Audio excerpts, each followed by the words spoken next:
Hello students, કેમ છો? મજામાં? સૌ પ્રથમ તો બધાને હેપી ન્યૂ યર એવી આશા રાખું છું કે તમે બધાએ નવું વર્ષ રૂલ્સ એન્ડ રેગ્યુલેશન્સના પાલનની સાથે ખૂબ સરસ રીતે એન્જોય કર્યું હશે ફેમિલી સાથે. હજુ થોડા સમય માટે આપણે ઘરે જ રહેવાનું છે, એટલે ફરી એકવાર આ સેકન્ડ સેમેસ્ટરમાં તમારું આપણા આ વિડીયો લેક્ચરમાં સ્વાગત કરું છું. ફ્રેન્ડ્સ, આપણે જ્યારે દિવાળીની રજાઓ પડી ત્યારે આપણે 6th યુનિટ સ્ટાર્ટ કરેલો. એ યુનિટ અધૂરો છે. હવે તમારે વીકમાં 2 વાર ઇંગ્લિશના લેક્ચર્સ આવશે. એક લેક્ચર ગ્રામરનો આવશે અને એક લેક્ચર ટેક્સ્ટ બુકનો. ટેક્સ્ટ બુકમાં 6 લેક્ચર પૂરા થાય એટલે આપણે ફર્સ્ટ લેક્ચર્સથી રિવિઝન કરીશું અને એક લેક્ચર ગ્રામરનો આવશે કે જેમાં હું તમને ગ્રામરના રૂલ્સ કરાવીશ અને એની બેઝડ પીડીએફમાં એક્સરસાઇઝ આપીશ. પેપર સ્ટાઇલ્સમાં ઘણા બધા ચેન્જીસ થયા છે, બહુ ફાઇનલ નથી, પણ 99% કદાચ તમારે 50 માર્કનું એમસીક્યુ અને 50 માર્કનું ડિસ્ક્રિપ્ટિવ એવું પણ કદાચ આવી રહ્યું છે, તો આપણને ઘણા ફાયદા થશે. આપણે ભારતીયોને એવી આદત હોય છે કે કોઈ પણ મુશ્કેલીમાંથી પણ ઉકેલ શોધી કાઢવો. તો આ જે પેન્ડેમિક આખા વિશ્વની અંદર ફેલાઈ રહ્યું છે, એમાંથી પણ કંઈક સારું થશે એવા પોઝિટિવ આપણે રહીએ, જલ્દી સાજા થઈ જાય બધા અને આપણે ફરી એકવાર સ્કૂલમાં મળીએ એવી આશા સાથે આજનું એક નાનકડો વિડીયો હું તમને મોકલું છું. ગ્રામરનો છે. આવતા લેક્ચરથી હું તમને પેસિવ વોઇસનું રિવિઝન કરાવીશ અને ડાયરેક્ટ ઇનડાયરેક્ટનું રિવિઝન કરાવીશ. રિવિઝન શબ્દ હું એટલા માટે વાપરું છું કે તમે લગભગ સ્ટાન્ડર્ડ 8 થી આ બધા જ ટોપિક કરતા આવ્યા છો. ત્યારબાદ સેમ ડે અથવા તો ડે આફ્ટર પછીના દિવસે હું તમને પીડીએફમાં એની એક્સરસાઇઝ લખીશ. હવે તમે જે નોટ બનાવી છે એ નોટની અંદર તમારે એ એક્સરસાઇઝ લખવાની છે. ઓકે, પીડીએફ તમને આજના વિડીયોની આવતીકાલ સુધીમાં મળી જશે. ફંક્શન્સ આપણે સ્કૂલમાં થોડા કર્યા છે, પણ થોડું રિવાઇઝ કરી લઈએ. આજનો માત્ર રિવિઝનલ નાનકડો જ વિડીયો મોકલું છું, બાકી તમારો મેઇન વિડીયો ટેક્સ્ટ બુકનો આવશે. આ એક વધારાનો વિડીયો જે વીકમાં એકવાર હું હવે મૂકીશ, 1-2 જ્યારે પણ સમય મળશે ત્યારે હું બનાવી દઈશ, કારણ કે હવે આપણે ફાઇનલ ટચ ગ્રામરને પણ આપવાનો છે. બરાબર? ડાયરેક્ટ ઇનડાયરેક્ટ માટે ઘણો ટાઈમ જશે, એના રૂલ્સ પણ તમને ઘણા શીખવાડવા પડશે. તમામ રૂલ્સ તમારે નોટમાં લખવાના છે, એટલે ખાસ યાદ રાખજો કે એ તમારે વ્યવસ્થિત નોટમાં લખવાના છે. આજે ફંક્શન્સના હું તમને થોડું કરાવું છું, તો એ પણ તમને એમ લાગે કે આ મારે ફંક્શનનું જે લેંગ્વેજ નું જે તમારી અંદર જે એમાં લેંગ્વેજ એલિમેન્ટ્સ વપરાણું હોય કે આ લેંગ્વેજ એલિમેન્ટ વપરાણું હોય તો આ જ ફંક્શન હોય. કી વર્ડ જેને આપણે કહીએ છીએ એ તમારે નોંધી લેવો હોય તો તમે નોંધી લેજો. આજે આપણે પહેલું તમને જેમાં બહુ ભૂલ થતી અને ઘણા સ્ટુડન્ટ્સ એબસેન્ટ હતા ત્યારે મેં આ ટોપિક કરાવ્યો હતો, એ છે expressing condition in the past. Friends, તમે જાણો છો કન્ડિશન એટલે શરત. તો કન્ડિશન માટે આપણે ઇફ અથવા અનલેસનો ઉપયોગ કરીએ છીએ. 2 પ્રકારના કન્ડિશન તમારે યુઝ થાય છે. પહેલું વર્તમાન કાળમાં અને બીજું ભૂતકાળમાં. તો વર્તમાન કાળ હોય તો શું થાય? If you help me I shell help you. આમાં ક્યાંય જ ભૂતકાળ નહીં આવે. આજે જો તમે મને મદદ કરો છો તો ભવિષ્યની અંદર હું તમને મદદ કરીશ. પણ આજે જે અત્યારે આપણે શીખવાનું છે એ એક્સપ્રેસિંગ કન્ડિશન ઇન પાસ્ટ. હવે એના રૂલ્સ જરાક જોઈ લઈએ. ઇફ અથવા તો અનલેસ. હવે અનલેસ એટલે ઇફ નોટ, અનલેસની અંદર નોટ સમાઈ ગયું છે એ તમને ખબર છે. ત્યારબાદ તમારે પાસ્ટ પરફેક્ટ ટેન્સ વાપરવાનો છે અને ત્યારબાદ તમારે પરફેક્ટ મોડેલ ઓક્ઝિલિયરી વાપરવાનો છે. ફોર એક્ઝામ્પલ, પહેલા આપણે વર્તમાન કાળનું જોઈએ. તમને એક્ઝામમાં આ રીતે પૂછાઈ શકે, ઇફ યુ કમ લેટ, તો આ વર્તમાન કાળ છે, તો પાછળ આપણે ભવિષ્ય કાળ લખીએ. દાખલા તરીકે તમે મોડા આવો છો તો તમે એમ કહો કે તમારા ટીચર તમને પનિશ કરશે, તો if you come late the teacher will punish you. Unless you work hard. હવે જો અનલેસની આપણે ફરીથી વર્તમાન કાળ આવ્યો છે, હજી ભૂતકાળ નથી. અનલેસ યુ વર્ક હાર્ડ, અનલેસની અંદર નોટ છુપાઈ ગયું છે, એટલે એના પછી નોટ નથી પણ વાક્ય નકાર છે. જો તમે મહેનત નહીં કરો તો dash dash dash. Complete the sentence તમને પરીક્ષામાં પૂછાય છે 4 માર્કનું, એટલે એમાં તમને આ વાક્ય પૂરું કરવાનું છે. અનલેસ યુ વર્ક હાર્ડ, જો તમે મહેનત નહીં કરો તો તમે એક્ઝામમાં ફેલ થશો, તો you will fail in the exam. તો આગળનું વાક્ય નકાર છે, તો પાછળ આપણે હકાર લગાવીશું. હવે આપણે ભૂતકાળની અંદર જઈએ. If they had called the doctor. ચાલો કયો કાળ આવ્યો? પૂર્ણ ભૂતકાળ. had called. If they had called the doctor, the patient would have been saved. જો પાછળનો પાર્ટ પેસિવ વોઇસમાં છે, કારણ કે પેશન્ટ કોઈ અન્ય દ્વારા એટલે કે ડોક્ટર દ્વારા બચવાના છે, એટલે એ પેસિવ વોઇસ આપણે મૂકવું પડશે. If they had called the doctor, the patient would have been saved. પેશન્ટને બચાવી લેવાયો હોત એવી શક્યતા છે. જો ભૂતકાળમાં ડોક્ટરને બોલાવ્યો હોત તો ભૂતકાળમાં જ પેશન્ટને બચાવી લેવાયો હોત. જો આમ કર્યું હોત તો આમ થયું હોત. આવી સંભાવના બતાવવા માટે આ પ્રકારના ફંક્શનનો યુઝ થાય છે. હવે ઇફ યુ હેડ હેલ્પ્ડ મી, બીજો એક એક્ઝામ્પલ હું તમને એમને લઉં છું, તમે કાનથી ખાલી સાંભળો. ઇફ યુ હેડ હેલ્પ્ડ મી, જો તમે મને ભૂતકાળમાં મદદ કરી હોત તો મેં તમને મદદ કરી હોત. I would have હેલ્પ્ડ you A active voice થયું. એમાં આપણે બીનનો ઉપયોગ નથી થયો, એ ખાસ જોજો. Unless he had reached here, જો તે અહીંયા ન આવ્યો હોત, ન ક્યાંથી નીકળ્યું? અનલેસમાંથી. Unless he had reached here, જો તે અહીંયા ન પહોંચ્યો હોત, I would have called here, તો મેં એમને અહીંયા બોલાવ્યો હોત. એક્ટિવ વોઇસનું વાક્ય છે. જો તે ન પહોંચ્યો હોત તો મેં એને બોલાવ્યો હોત. હજી એક એક્ઝામ્પલ જોઈએ. if he had reached in time, had reached પૂર્ણ ભૂતકાળ છે. જો તે સમયસર પહોંચ્યો હોત, he would have caught the train. catch એટલે પકડવું. would છે એ હમણાં જ આપણે જોયું એ રીતે મોડેલ ઓક્સિલિયરી, ત્યાર પછી have. શું કામ have આપણે વાપરવું પડશે? કારણ કે would પછી મૂળ રૂપ જ આવે છે have, અને have પછી હંમેશા ભૂતકૃદંત આવે છે. તો વાક્ય બન્યું he would have caught the train. હવે કદાચ તમને MCQ ની અંદર પૂછાય 4 વિકલ્પો હોય તો એ 4 વિકલ્પોમાંથી તમારે સાચો વિકલ્પ શોધી કાઢવાનો અને એ તમારે ઓપ્શનમાં લખવાનું, તો જ એના માર્ક્સ મળશે. કદાચ તમને એક ઓપ્શન એવું હોય કે he would had caught the train, તો આપણને એમ વિચાર આવે કે લે આ હેડ ભૂતકાળ છે તો આમાં હેડ જ આવે ને, પણ ત્યારે આપણને એ યાદ આવવું જોઈએ કે would પછી ક્રિયાપદનું મૂળ રૂપ જ આવે છે. એટલે અહીંયા આવશે he would have caught the train. બીજું ફંક્શન આપણે સ્કૂલમાં કરેલું છે, પણ હું તમને એટલા માટે આ મોકલું છું કે આના જે લેંગ્વેજ એલિમેન્ટ્સ છે એ જરા જોઈ લઈએ. Comparing people, comparing place, comparing thing in relation to something. કોઈના સંદર્ભમાં, કોઈના રિલેશનમાં વ્યક્તિની, સ્થળની કે વસ્તુની કમ્પેરિઝન. હવે એના લેંગ્વેજ એલિમેન્ટ્સ કયા કયા લેંગ્વેજ એલિમેન્ટ્સ હોય તો તમને ખબર પડે, કારણ કે તમને 3 માર્કનું આઈડેન્ટિફાઈ ધ ફંક્શન પૂછાય છે. આપણે લોકોએ જે એક્ઝામ લીધી છે 12th વાળા માટે તમને કહું છું, ખાસ તો 11thમાં જે એક્ઝામ લીધી છે એમાં પણ તમને આ પ્રકારના આપણે યુઝ કરેલા છે. તો at the time of comparing persons and places આપણે આનો યુઝ કરીએ છીએ. તો એના લેંગ્વેજ એલિમેન્ટ છે, પોઝિટિવ ડિગ્રી હોય તો એઝ અથવા તો so as. One of the અને est superlative degree. Very few positive degree. No other very few. Then any other, most other, આ બધા એના લેંગ્વેજ એલિમેન્ટ્સ છે. ચાલો હવે હું તમને આ degrees શીખવાડું.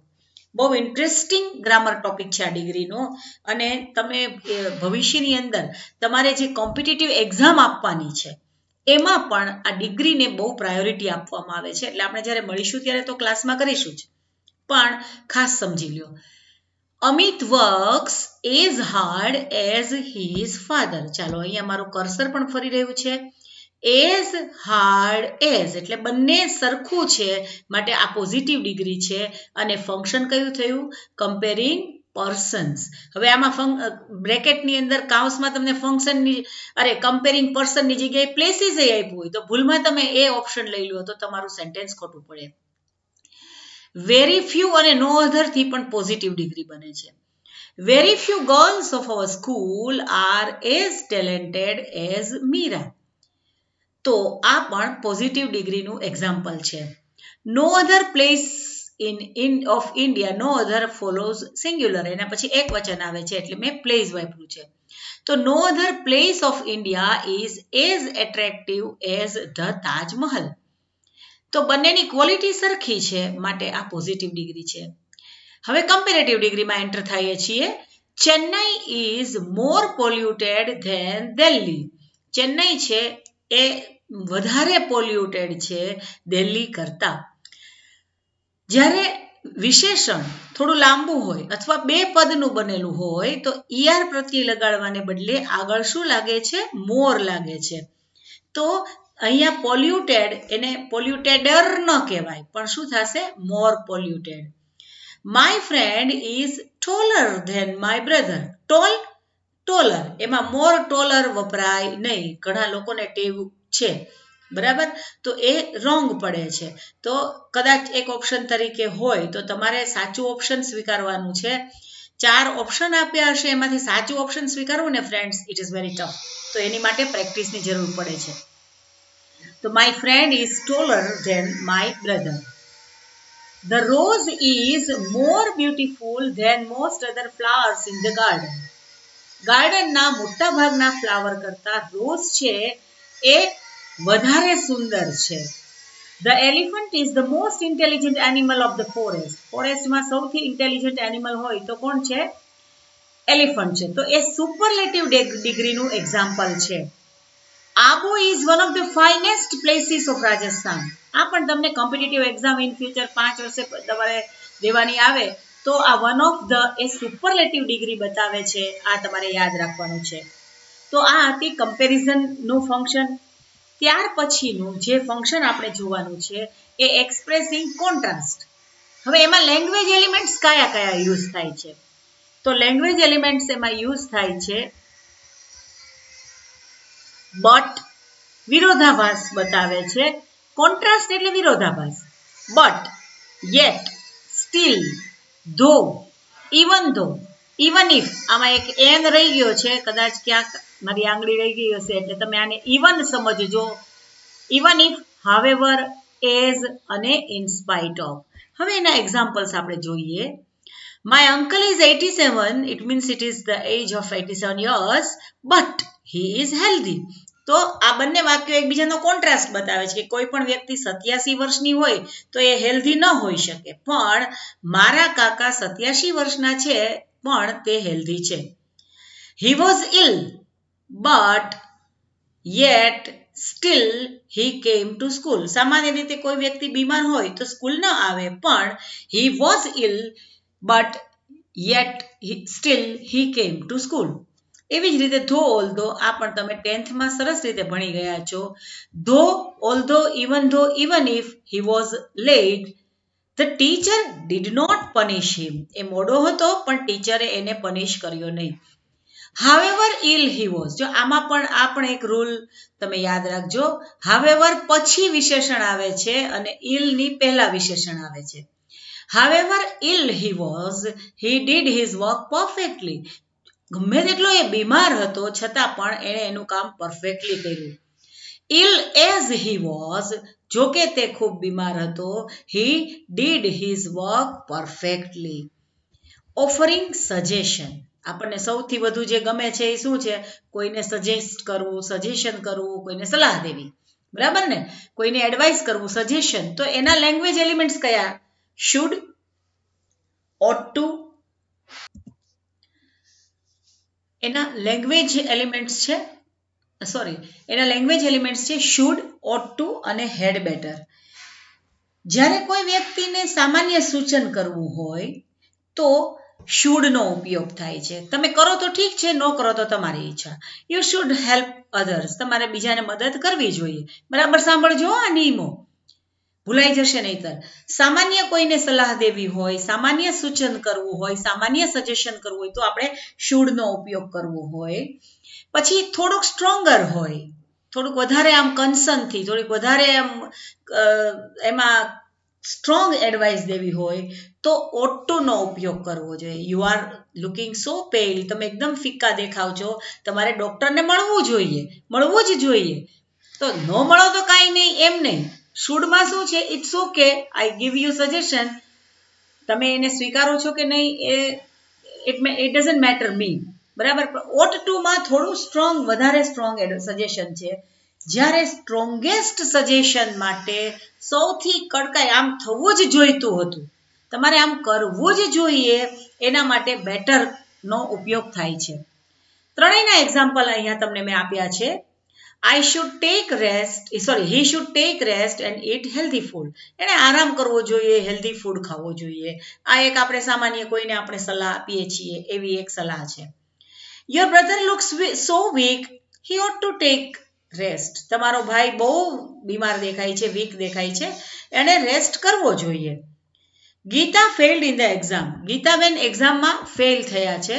he had better prepared well. એને વધારે સારી મહેનત કરવાની જરૂર હતી યાર.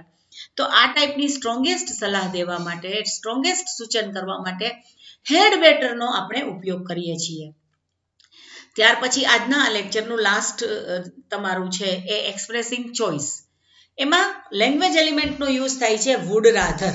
મેં આમ કર્યું, આના કરતા આ કર્યું હોત તો વધારે સારું હતું, તો એની માટે would rather. I would rather walk than go by car with my brother. મારા ભાઈ સાથે હું કારમાં ગઈ એના કરતાં હું ચાલીને ગઈ હોત તો વધારે સારું હતું. We would rather play on the garden than in the garden. Ground અને ગાર્ડન જરા જોઈ લેજો, કન્ફ્યુઝિંગ નથી. તો અહીંયા રાધર છે એટલે THN ધેન નો ઉપયોગ કરવાનું ભૂલાય નહીં. I would rather walk than, rather than. I would rather walk than go by car with my friend. We would rather play on the ground than in the garden. અમે ગાર્ડનમાં રમ્યા ને એના કરતાં તો અમે અમે ગ્રાઉન્ડમાં રમ્યા હોત તો વધારે સારું હોત. તો આજે આપણે આ 4 ફંક્શન જોયા. આ 4 ફંક્શન બેઝડ હું તમને એક્સરસાઇઝ મોકલું છું પીડીએફમાં, એ તમારે કરવાની છે. થોડી આજે તો નાનકડો જ વિડીયો મેં મોકલો છે, પણ હવે લોંગ વિડીયો ગ્રામરના આવશે. સાથે સાથે હું તમને લોકોને જે કમ્પોઝિશન છે એ પણ મોકલતી રહીશ. તો પછી કોઈ એમ ન કે અમારી પાસે આ નથી. માટે એ તમામ જે તમને કમ્પોઝિશન મોકલું છું, આઈધર તમે એની પ્રિન્ટ કઢાવી લો કે પછી તમે એને નોટ ડાઉન કરો, પણ તમારી નોટમાં એ હોવું અતિ જરૂરી છે. કારણ કે લાસ્ટ મોમેન્ટ તમારે કોઈ એસે વાંચવો છે, કોઈ ઈમેલ વાંચવો છે, કોઈ સ્પીચ વાંચવી છે, તો એ બધામાં એપ્લિકેશન વાંચવી છે, તો એ બધામાં તમને એ યુઝફુલ થશે. તો આ સાથે આ રૂલ્સ જરા બધા ફરીથી જોઈ જાજો. કનું લેંગ્વેજ એલિમેન્ટ કયું છે એ પણ જોઈ જાજો. કંઈ પણ કન્ફ્યુઝન હોય તો તમે મેસેજ કરી શકો છો. તમે બધા સરસ રીતે આનંદથી ભણો અને તમારું મસ્ત ફ્યુચર બનાવો. પણ stay home, stay safe, enjoy. If you have any confusion, please you can call me on your school number also. School નંબરમાં પણ તમે ફોન કરી શકો છો. આવજો. Miss you and want to meet you very soon. Goodbye.